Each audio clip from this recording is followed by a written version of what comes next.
have several significant new developments, and maybe one of the newer ones is the new kid on the block. So we have competition for the Marchetti dilatometer.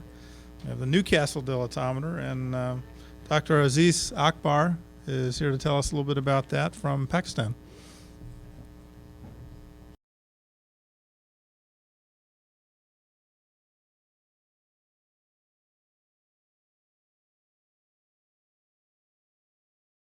Good afternoon, ladies and gentlemen.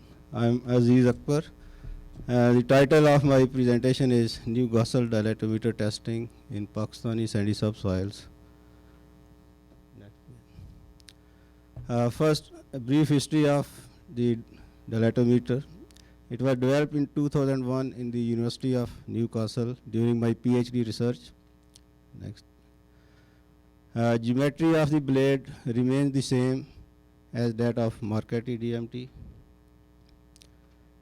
A flexible membrane has been replaced with a rigid piston. This is Marchetti DMT. All of you are familiar, so I don't need to give any further explanation. Next, please. This is my NDMT, which most of you have seen yesterday. This is a rigid piston, and this is a just cover plate to make connections or soldering of wires coming from this transducer inside and the wires from this side. Next. These are different views of this NDMT piston assembly. Here, this white thing is a Hall effect transducer, and here it is a small magnet. And these are all arrangements to fix up. Next, please. Yeah, this is a cross section of the piston. This whole green is piston. This is magnet. In front of magnet, this is a Hall effect transducer. Magnet has a flux intensity around. When it moves out, there is a change in the flux intensity on this Hall effect transducer, and accordingly, there is a change in the output of the Hall effect transducer. This piston can move from this point to this point, which is about 1.5 millimeter, and here is a spring, wave spring washer. When this piston moves out, that spring is compressed, and when we release the pressure at the end of the test, this compressed spring brings the piston back into its original position. Here are two O-rings to make the assembly water and airtight.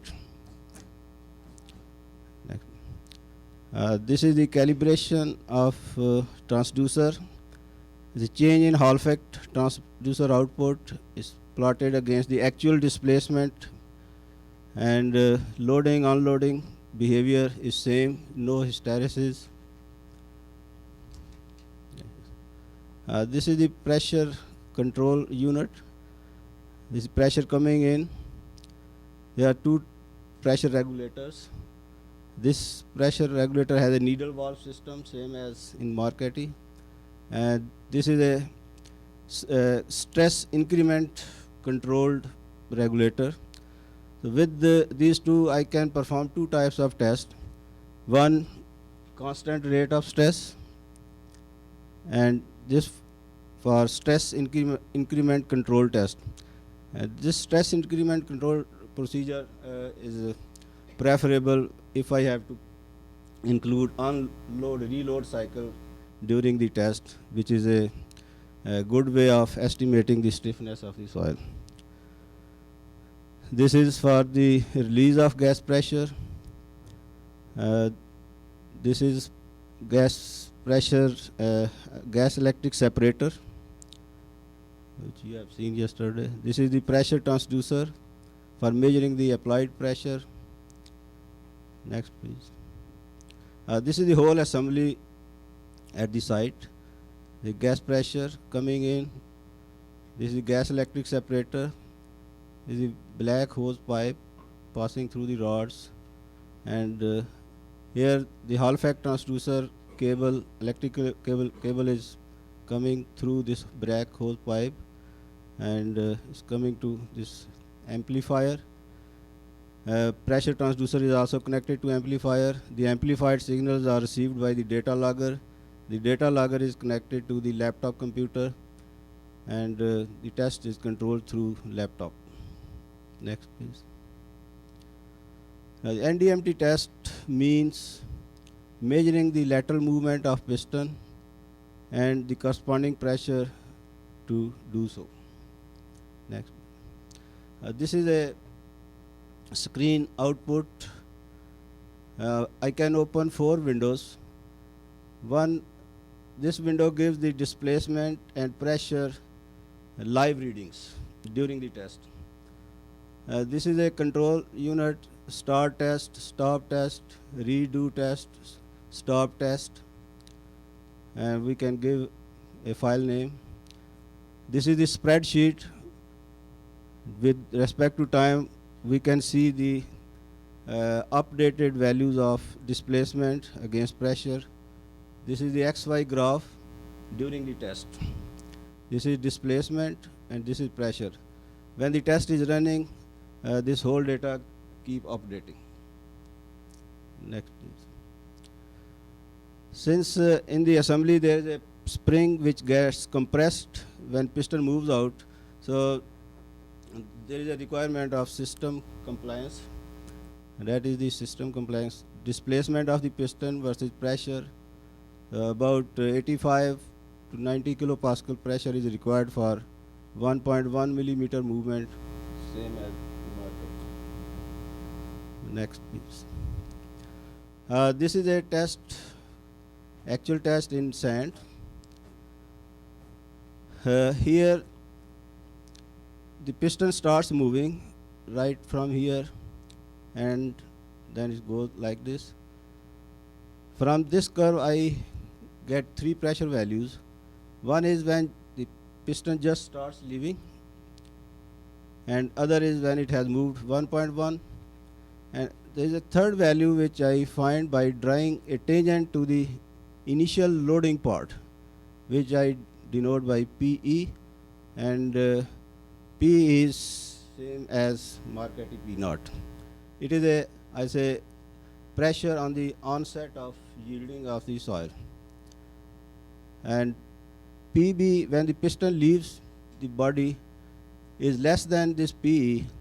The reason I will explain in next slide.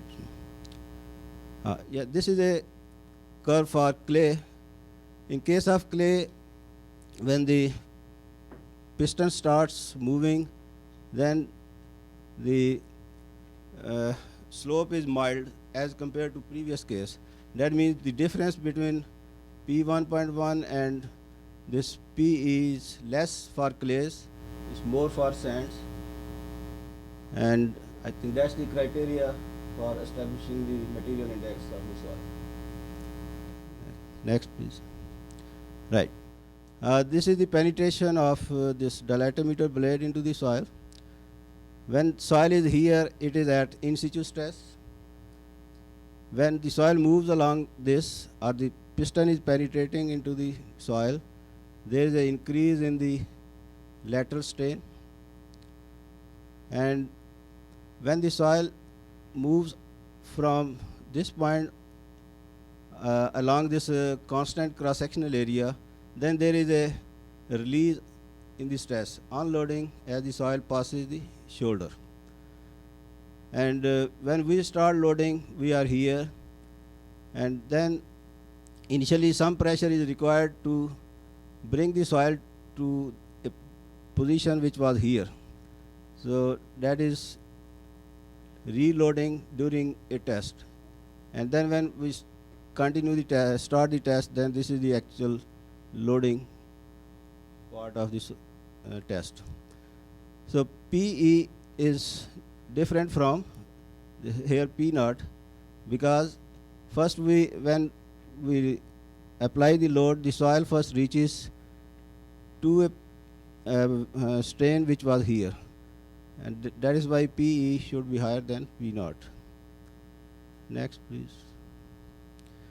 This is another explanation of the confidence in the reliability of the DMT test data. This dashing part is a DMT blade. During installation, the soil around is disturbed up to 42.8 millimeter. And during a test, this is the pressure bulb up to 10% intensity.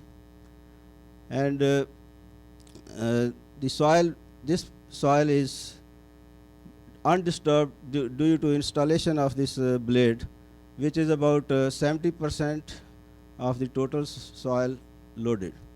That means when we perform a DMT test, 70% of the soil is tested under undisturbed conditions. Only 30% has been disturbed during the installation of the blade. So that's some concept to explain that DMT at least has 70% reliability. Next, please. Next few slides I have prepared to compare the NDMT test data with the Marquette dilatometer. As I told you, there are two test procedures possible with the NDMT, stress increment control procedure.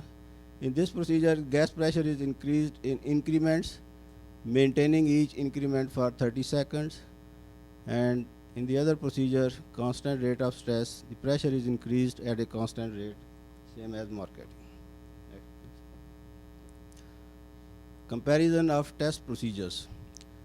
Yeah, I did testing with both procedures, stress increment control and constant rate of stress. And that's the plot of the data of PE and P1.1. Here you see the constant rate of CRS procedure values are higher than stress increment control procedure values. Next, please. Here's a comparison of PE from NDMT and P naught from MDMT in a clay which is soft clay. Newburn is the name of the place. The pressure values are comparable. One thing is to be noted that here these PE values have been obtained by stress increment control procedure. The procedure is different, but however the comparison shows there is no effect of test procedure. But in the other soil you will see the difference. And next, please. Yeah. The same site, comparison of P1.1 and P1. Here P1.1 values from NDMT are higher, and logically it is true that NDMT piston is loading more volume of soil compared to Marquette, and there is some friction around the piston when it is moving out. That also has effect on the increase. Next, please. Another clay site, Berkeley clay. Here NDMT PE values are higher than Marquette values. Next, please. Here P1. Again, most of the values are showing a higher values. Next.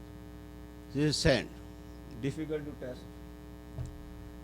P values compared with P naught, a huge scatter, but one thing is clear that NDMT values are higher than MDMT. Next, please. P1.1, P1 comparison. Again, is scatter. Next. Yeah, here the difference of P1.1 and PE versus P1 and P naught, difference is reasonably in good agreement, and for that reason we can say the material index is based on difference, the dilatometer modulus is based on difference of these two stresses, so they are comparable. Next, please. Right. During this research, I carried out NDMT testing at 3 locations to a maximum depth of 8.5 meter, along with SPT testing and sampling. In the laboratory, classification tests were carried out and direct shear tests. Next. This is the grain size distribution of the sand. The silt contents are varying from 3% to 40%. So soils are mostly fine sand to silty sands. Next, please. SPT blows versus depth. Blows are between 5 and 18. So sand was in a loose to medium dense condition. For data interpretation, the horizontal stress index K value I have used PE here. The rest is same as Marquette. Dilatometer modulus here for this rigid piston, this is 42.8, and here it is PB, not PE. Next. This is the classification chart prepared by Marquette and Krapp. Next, please. Yeah. For the soil, I have tested the ID values vary between silty sand and fine sand. KD values are higher at the surface, probably due to desiccation, then they start decreasing and become constant. The plot of ED values. Here you see it's same site within a small area, but the NDMT1 values, they are lower than other 2 locations. And during this testing at the first location, it was easy to push the dilatometer compared to other locations, and for that reason at NDMT1 location I could go up to 8.5 meter, but at the other locations I couldn't go beyond 6.5 meter with the arrangement of pushing I had. Next, please.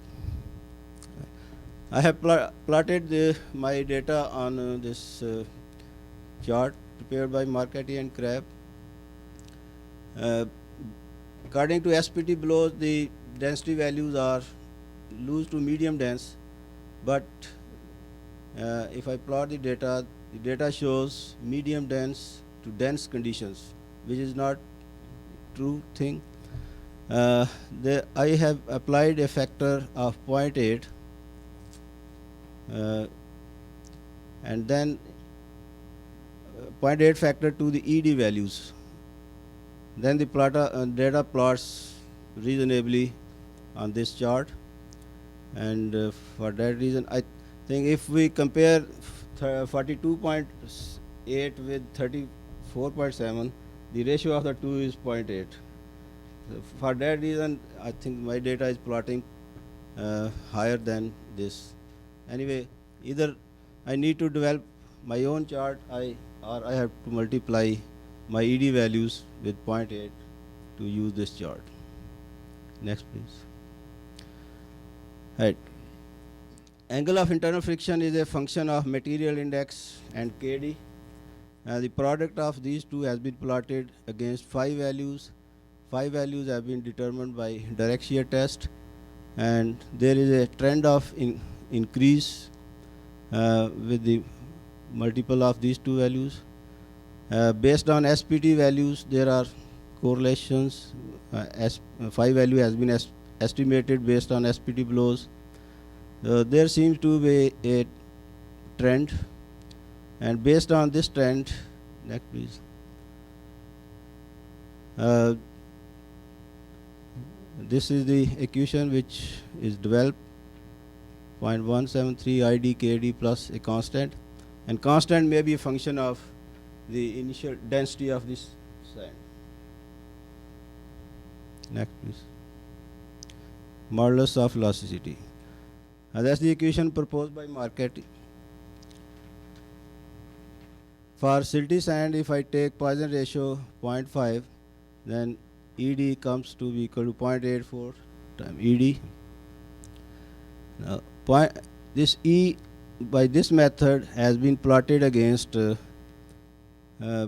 this ratio, which is PE pressure divided by strain, and the definition of strain is the displacement at PE divided by half of the thickness of the blade. And from the good agreement of the data, we can say that we can use this equation, which is based on actual elasticity of the soil, because PE is related to elasticity at its onset of yielding. So rather than going up to the 1.1 millimeter movement, we can find the modulus of elasticity just from this initial data, which is more logical, because initial part is the elastic part. Next, please. Conclusions. Next, please. Next. The soil classification chart of Marchetti and Krapp can be used to classify and estimate the unit weight of the soil after applying a correction of 0.8 to ED. Next, please. There is a relationship between the angle of friction obtained from laboratory test and the material and horizontal stress index. This is supported by the angle of friction derived from SPT data, which suggests that the indices are appropriate. Next. The initial loading part of the NDMT test is the elastic response of the ground. The value of stiffness derived from this portion compares favorably with that derived using the Marchetti formula. Further tests on different soils are needed to establish whether these correlations are site-specific or generic. Right. Little has been done, and a lot has to be done with this Akbar and DMT. Thank you for your attention.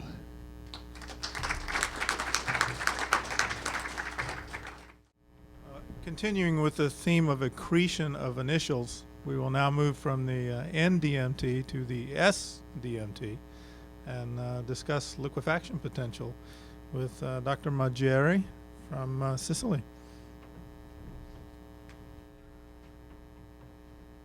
So this paper deals with the liquefaction potential evaluation by SDMT.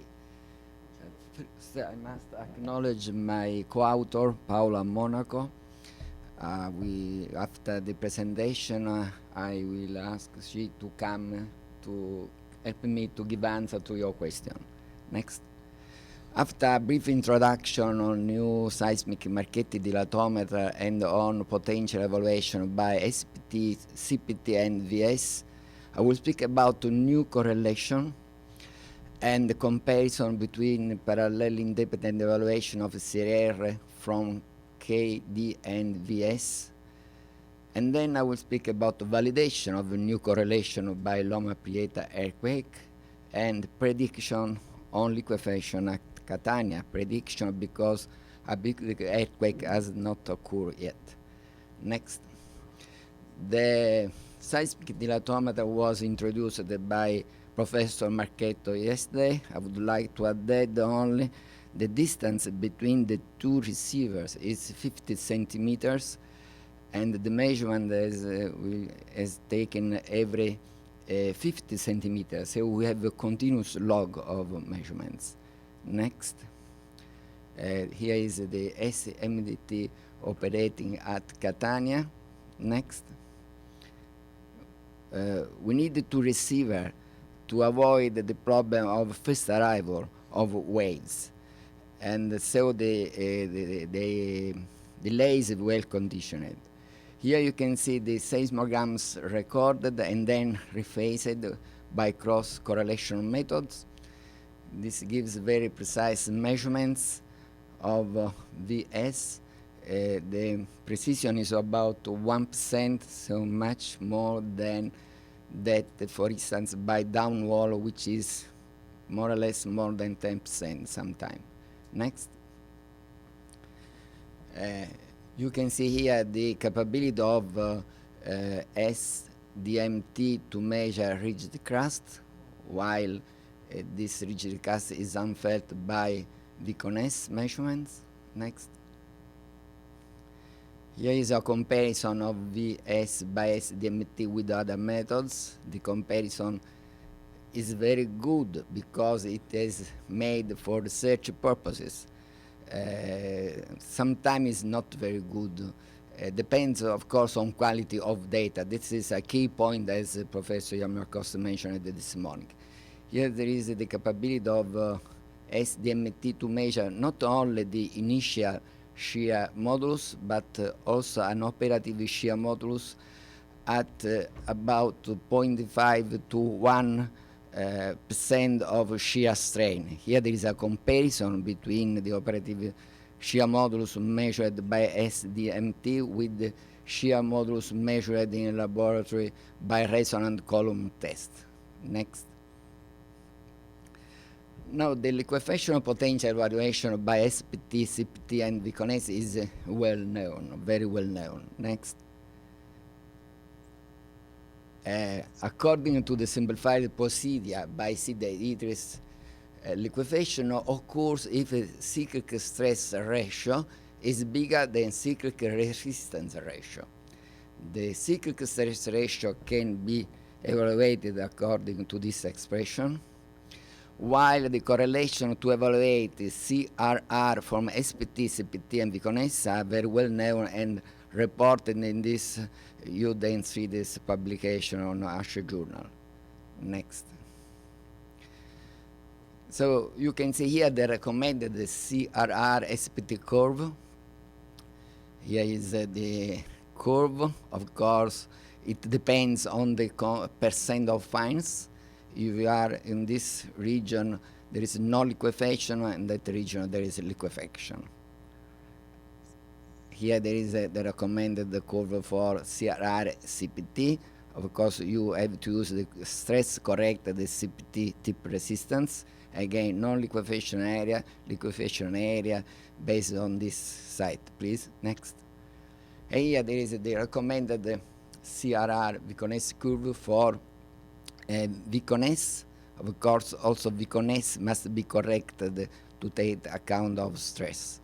And of course, it depends on fine contents. Next.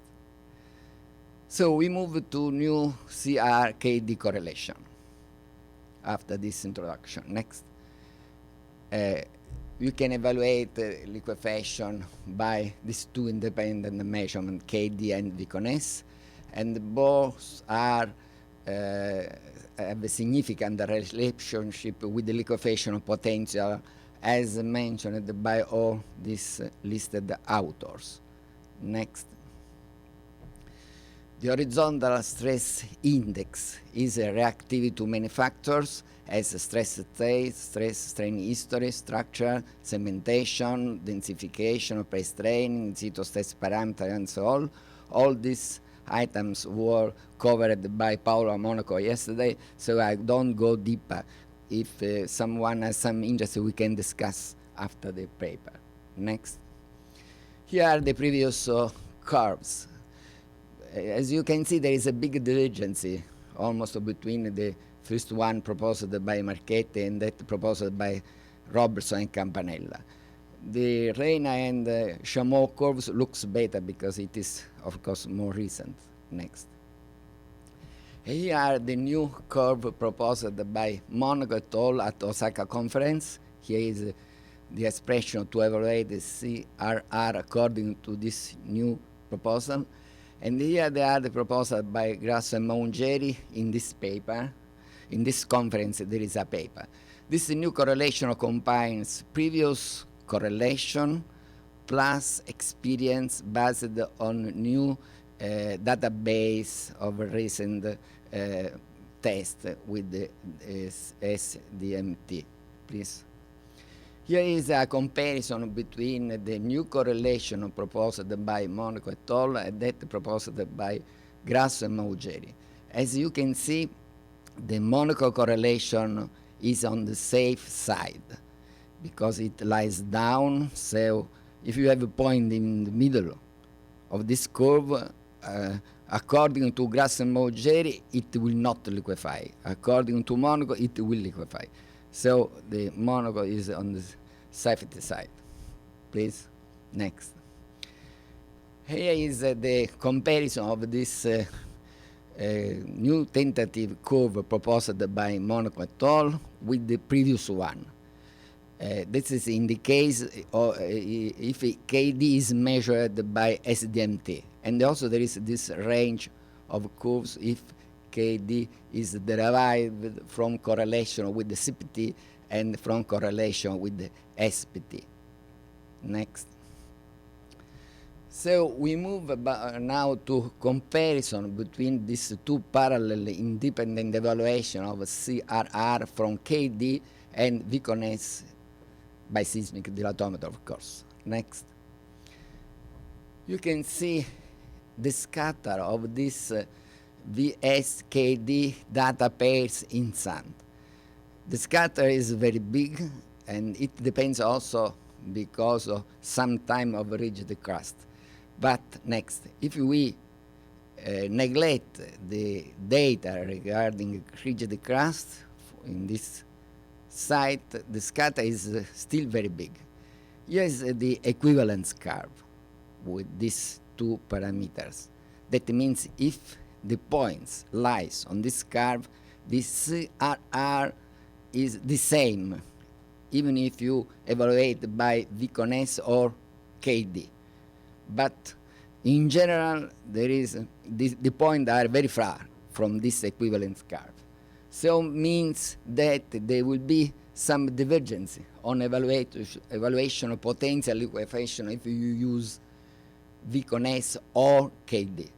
So the question is to which of these parameters we must give a great weight, which must we have to consider is more reliable. We will answer this question at the end. Please, next. Now we move to validation by Loma Prieta earthquake. Next, Loma Prieta earthquake has a magnitude of M equals 7.1. At 5 sites, DMT tests were performed. The acceleration was registered in each of these 5 sites, so CSR is different at each 5 sites. KD was evaluated by the MT at each site. Viconess was evaluated at each site by different tests, but not by SDMT because at that time this equipment was not available. So it was evaluated by cross-all, up-all, SASF, and seismic cone. This is the way it was evaluated on this location. Please. Many researchers was working on Loma Prieta earthquake. Perhaps the most complete work was made by Coutinho and Mitchell, and also maybe the best work. Coutinho and Mitchell, they suggest to modify the curves given by Rain and Champon to take account of these 2 points where liquefaction occurred. Maybe Professor Coutinho will added some comments on these items. Please, next. We make an independent evaluation on the basis of data reported by Mitchell in '94. You can see the evaluation at the Almeida Bay site. Viconess was evaluated by cross-all, and KD, of course, by seismic dilatometer. Next. And this is CSR for the registered acceleration of 0.3 G, and this is CRR. As you can see, if we use Viconess with these 2 correlations given by Andrews and Stokey 2000, Andrews et al. 2004, the CRR is about 0.5. So it is very much less than CRR, which is 0.2, this is 0.05. If we use KD, CRR became the double, near 0.1, but it is still less than CSR. So that means the liquefaction occurs. While generally this Almeida Bay is not qualified. But according to this evaluation, liquefaction occur. Maybe because the liquefaction occur very deep, the sign, the effect on the surface was not very evident. Next. Here there is evaluation of Port of Auckland. The evaluation of the connected by cross-hole and by uphole. You can see the measurements are very different. Here the measurement is about 150. Here the average is more than 170. So the difference on measurements of Viconese with these two methods is more than 20%. Next. Here there are some other evaluation by SASF and by seismic cone. The average is near similar, but the profile, the shape is very different. Here we have an increasing, and here at the same depth we have decreasing. Next. Here is the evaluation of KD by dilatometer. Next. And here is the CSR, which the average is about 0.25. Next. And the CRR, which is considerably low than these values. Here is about 0.1 for Viconese measurements by downhole and by uphole, and 0.15 for measurements by KD. But both are considerably low than CSR. So liquefaction occurs according to general evaluation for this site, Port Auckland P007. Next. Two. And here is the other evaluation for different measurement of shear wave velocity. Again, we can conclude the liquefaction occurs because it is less than 0.25 both. Next. We move to another location, Port Auckland P0073. Again, some difference on measurement of seismic shear wave velocity with the seismic cone and uphole. Next. KD, evaluated by seismic and dilatometer. Next. The cyclic stress ratio, which is about 0.25. Next, which is bigger than cyclic resistance ratio. So liquefaction occurs. Next. Now we move to another site, same consideration. In this case, these Viconese values are very no, it's not similar because this is about 100 and something. This is are very similar in as values and as shape in this case. Increasing here, increasing here. Next. Other measurements of Viconese. Next. KD. Next. We can go further because it's all the same history. CSR. Next. And CRR, which is considerably less than CRR. So even this location liquefaction occur. Next. Other different way to measure Viconese. Again, liquefaction occur. We move to another site to measurement of Viconese. Next. Another one, 3 different way. KD. Next. CRR about 0.15 and CRR, which is less than 0.15. So liquefaction occur even in this place. Next. And even with this different way of measurement Viconese. Next. So we can conclude as generally is understood this in all this locality liquefaction occur. And this place, Port Richmond Avenue, which is not classified, lies, if we consider Viconesse, on the side of liquefaction. Next, if we consider KD, this place, Port of Richmond, is on the line, on critical line, which separates the zone with the liquefaction, zone with the not liquefaction. Next. Well, now again we like to compare this, how is the values of CRR if we use these parameters Vs or these parameters Kd. This is the curve of equivalence. No one point is on this curve of equivalence. So that means there is some discrepancy of the result as I showed before. Generally speaking, in this case, Viconesse evaluated by CRR is less than that evaluated by KD. So what we have to do with this discrepancy? We have again to give more weight to Vs or KD. Next.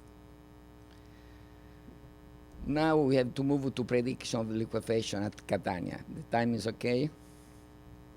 5 minutes? Okay. Here is the scenario earthquake to evaluate liquefaction in Catania, the 1693 earthquake. It produced about 40,000 victims, and we have historical evidence of that the liquefaction occurs in the city of Catania, which is struck by an intensity 10. Next. Here is the infrastructure in the shoreline. There is also the harbors. So the port is very important to evaluate the liquefaction in the port area. Next. And there are also many buildings, many hotels, many commercial buildings. Here there is one commercial buildings. Next. And we perform 8 SPT tests and 10 CPT tests before the construction. After the construction, we perform SDMT test away from the area of buildings, of course, because it was already constructed. Next. Here are the results of horizontal stress index and shear wave velocity. You can see the capability of horizontal stress index to detect the rigid crust while it is unfelt by a shear wave velocity. Next. Here is the CSR for magnitude 7.3. It is a little bit more than 0.3. Next. Here is the evaluation of CRR by NSPT test. You can see there is a big difference of result from one test to another.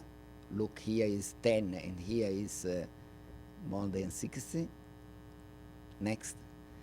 Here is the results of QC 10 test has been performed, and here is CRR. Next. And here is the profile of Viconesse and CRR of Viconesse. You can see here is about 0.1, 0.2, while CSR was more than 0.3. So liquefaction occurs. Next. The same evaluation for KD, but in this case, KD is more than 0.3. So if we consider KD, liquefaction doesn't occur. If we consider Viconesse, liquefaction occurs. That is mainly due to the fact KD take into account the rigid crust, while Viconesse ignore rigid crust. Next. So this is the conclusion for Catania. The NSPT and CPT show dispersion of the result for each test and with depth. Viconesse by SMTT is not able to show the presence of the upper rigid crust, while it is clearly shown by KD profile. CRR by NSPT and Viconess are considerably lower than CSR. So the risk of liquefaction is very high if we consider NSPT and Viconess. The risk is high if we consider CPT. The risk is lower if we consider CRR. So what we have to consider? Viconess, which give very high risk, or KD, which give low risk. Next. And here the conclusion. Seismic Dilatometer is an alternative or an integration to current methods for evaluating CRR. Redundant evaluation of CRR by more than one method generally is recommended. Parallel independent evaluation of CRR from KD and VS are possible by SDMT. Available experience indicates some inconsistency between CRR evaluated by Viconess and by KD. So, next. To which parameter we have to give greater weight?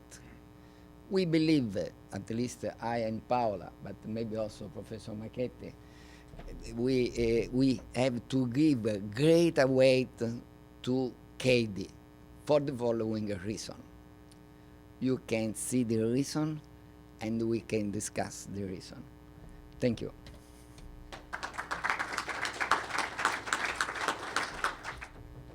I'd like to say thank you for asking to make some comments, but very short. First of all, I would like to say that it was a very good opportunity to participate in this big project that was the Loma Prieta earthquake, conducted as Professor James Mitchell at that time. And I would like to say thanks for Paola and the colleagues, because they call for me the attention to look to see if this, where is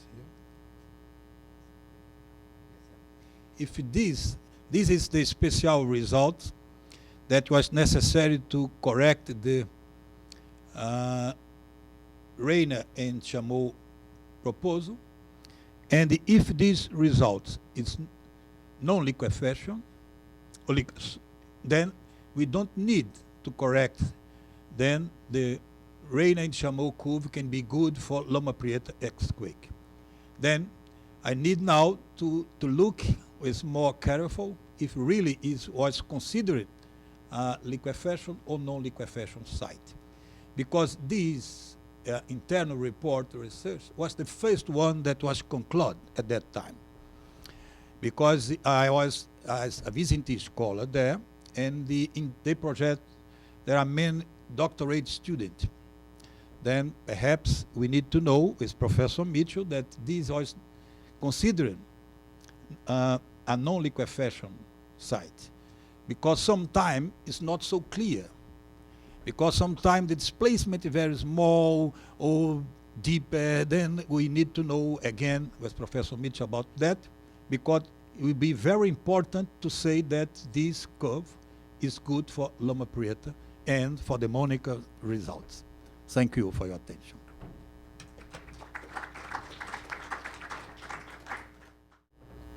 Yes. Good afternoon, ladies and gentlemen. So I'm going to present these, I would say, preliminary results from this research that is dealing with soil anisotropy. And in particular, we are trying to interpret the results from SDMT in looking at the theory of wave propagation in a cross-anisotropic medium.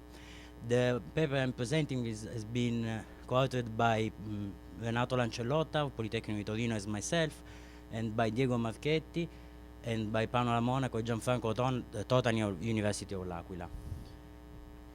So a brief outline of the presentation. I will recall very briefly the equations of wave propagation for anisotropic media. And then I will go through the experimental setups that we used for the acquisition, and these preliminary results that we got at Fushino sites. And at the end, I will talk a little bit about a slightly different subject, that is the evaluation of porosity from seismic wave measurements, and this is something that we would like to implement in the SDMT. So basically these are the classical equation of motion for continuous, and starting from this, if we consider it as a constitutive law of a linear elastic medium, and we are assuming that the medium at this point is homogeneous, but we are not doing any hypothesis about its isotropy. So we have that the constitutive law is the stress-strain relationship is given by the matrix C that has got 36 parameters, but actually they are only 21 because of symmetry. But then if we plug this equation, please go on, and we take into account the general solution for plane wave propagation, and plug the general solution and the constitutive law in the equation of motion, we end up with this like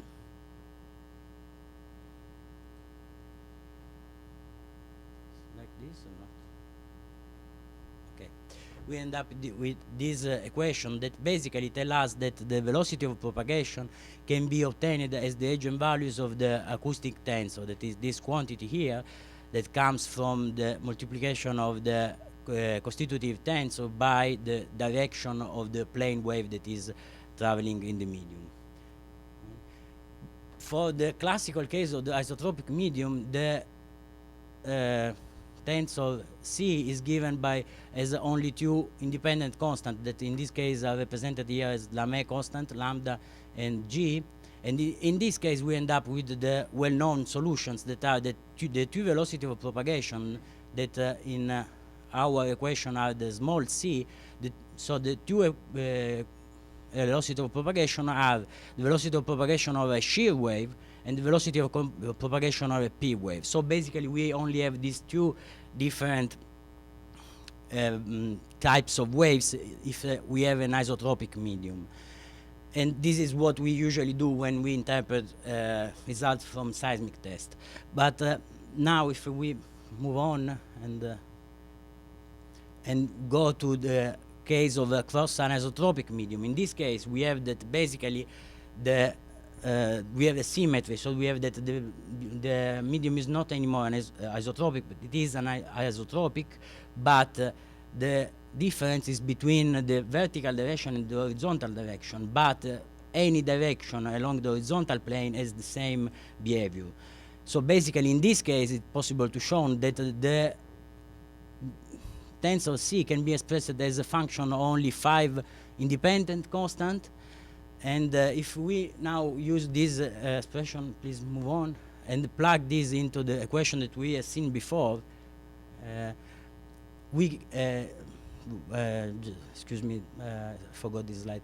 So basically in this case the meaning of the different parameters in the cross-anisotropic medium can be seen just having a look at the stress-strain relationship. And in particular, it's possible to see that the constant n is equal to the shear modulus in the horizontal plane, while the L constant is equal to the shear modulus in the vertical plane. So if now we have a look at which are the solution of the wave propagation in this medium, we will see, please go on, that we will have different velocity of propagation as a function of the direction of propagation and the direction of movement of particle velocity. So basically, for example, if a shear wave is propagated in the vertical direction, we will have a certain velocity that is here is indicated like the first subindex is V for saying that this is vertical direction of propagation. The second subindex is H to say that particle motion is in the horizontal plane.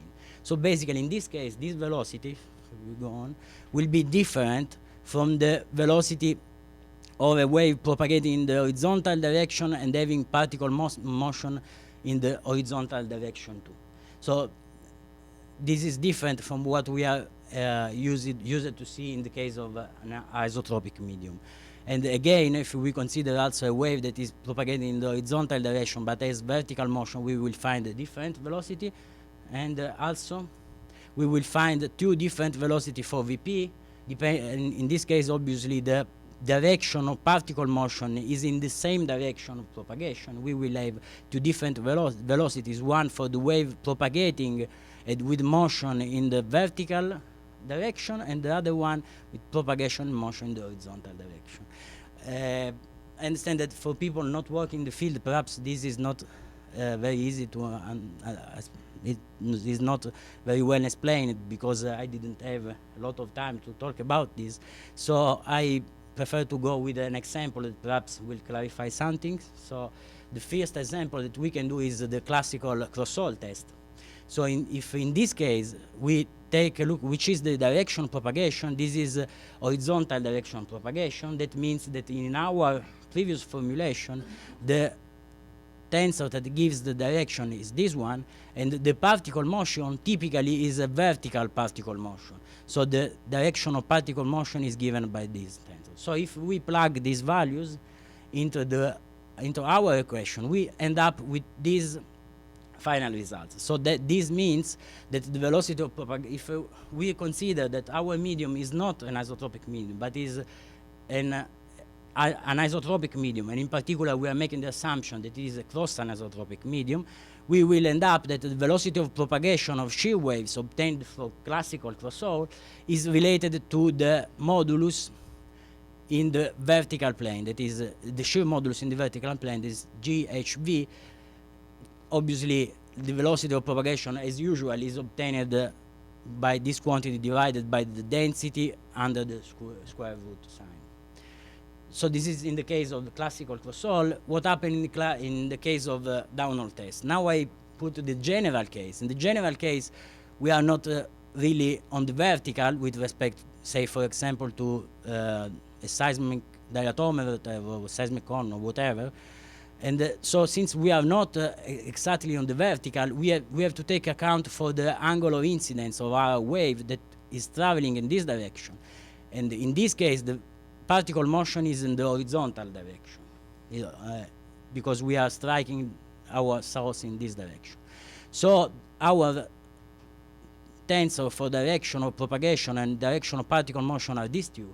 And we end up with this solution that basically says us that in this case the velocity of propagation of the shear wave, so the velocity that we are detecting, is actually given by the combination of two different shear modulus. That is the shear modulus on the vertical plane and the shear modulus on the horizontal plane. Basically because we have the composition of the in the particle motion.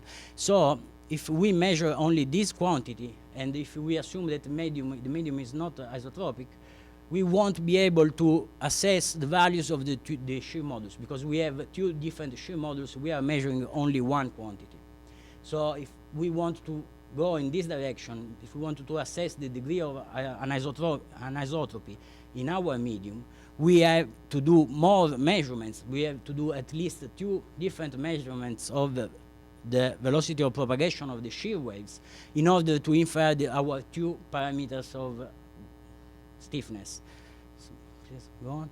So we end up doing the test with different position of the hammer. Basically, we need at least two positions. We decided to go for 3 positions in order to be able to constrain the inversion process, so to have more data than needed. And this is the experimental setup that we used in the field. As I told you before, we did this test using SDMT. So this is the plane view of the test setup. We have the SDMT in this position, and then we have one hammer in this position, one hammer in this, and one hammer in this position.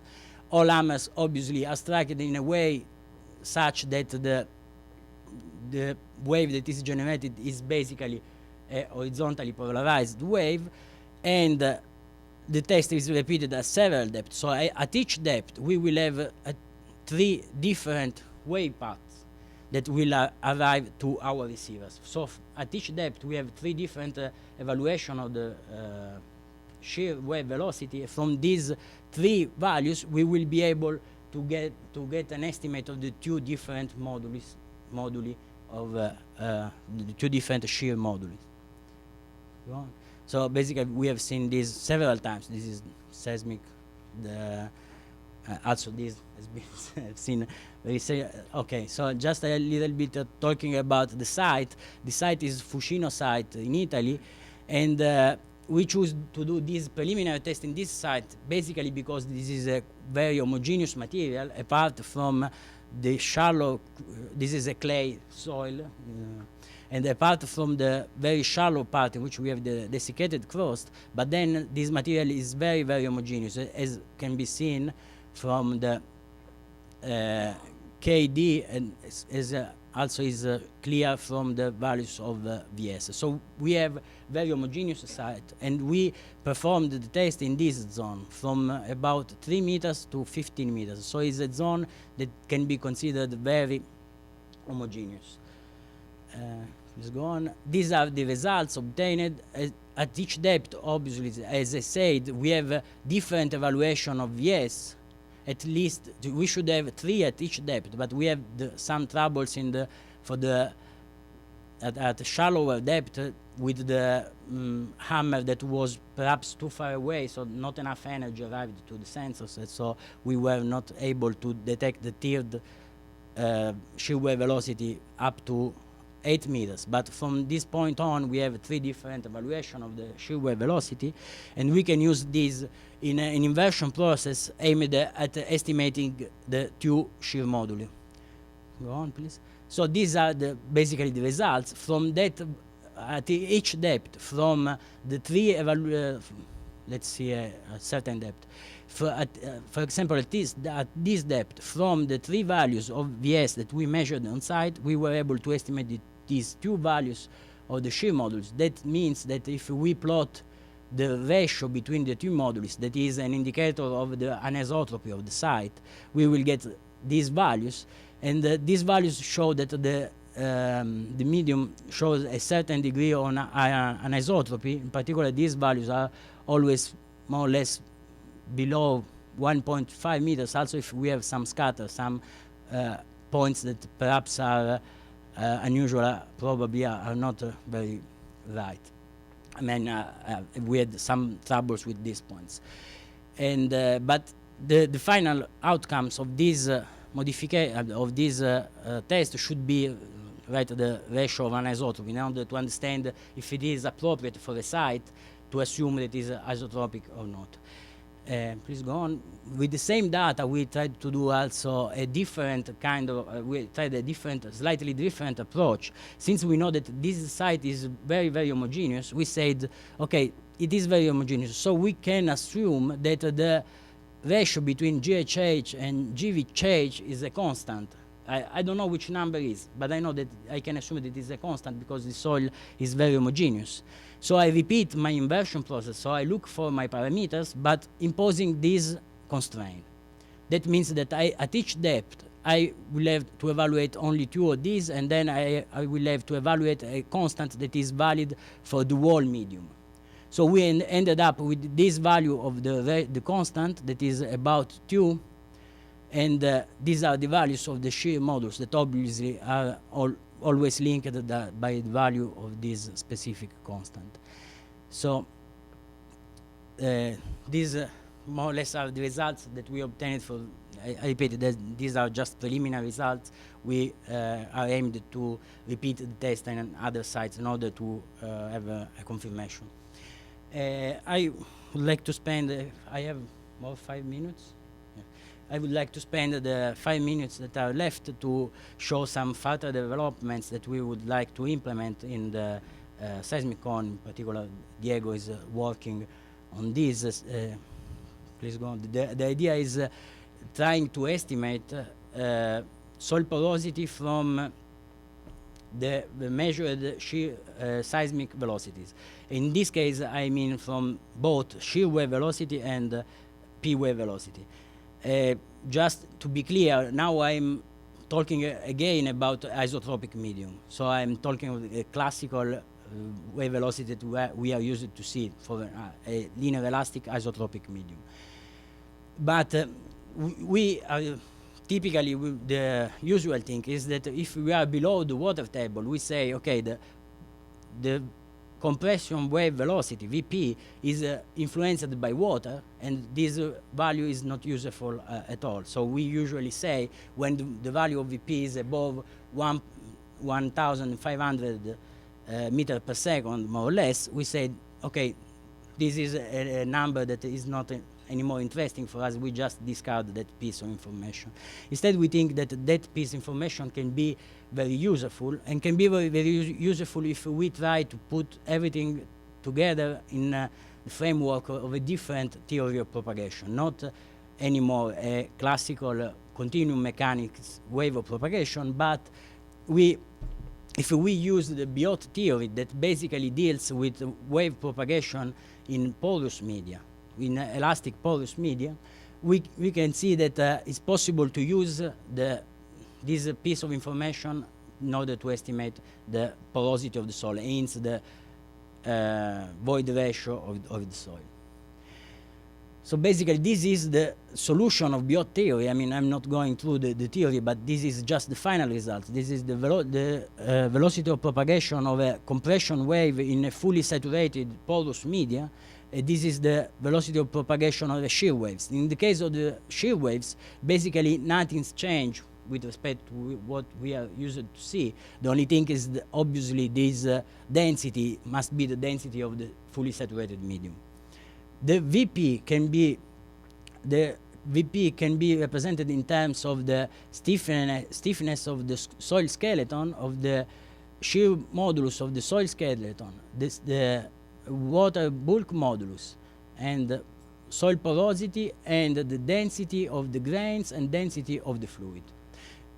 It looks like that these are a lot of parameters, but as we move on, we will see that we can get rid of many of these parameters. So if we go on.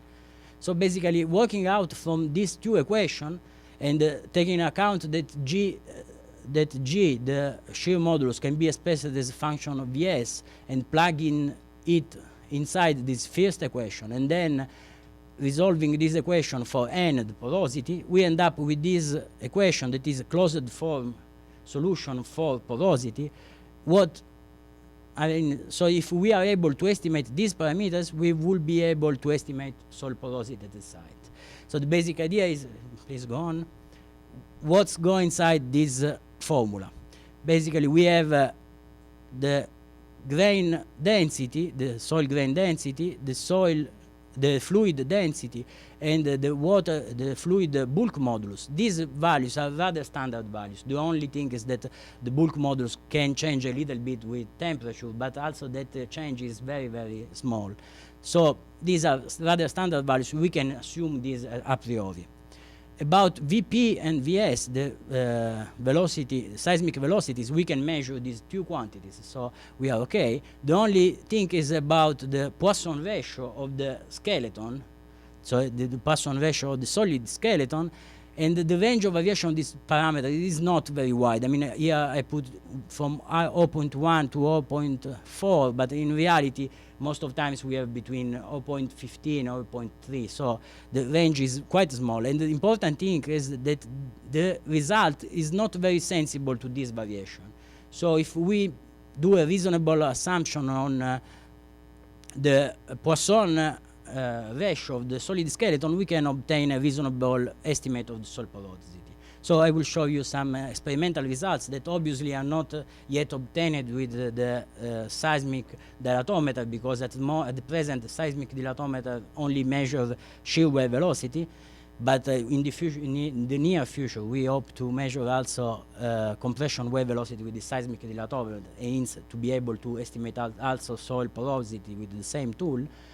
These results, for example, have been obtained by cross-soil test, and the cross-soil test was performed at the Leaning Tower of Pisa site, and I want to acknowledge Professor Jamelkowski for this data, because basically the cross-soil test was passed to me by Professor Jamelkowski, and based on this data, we estimate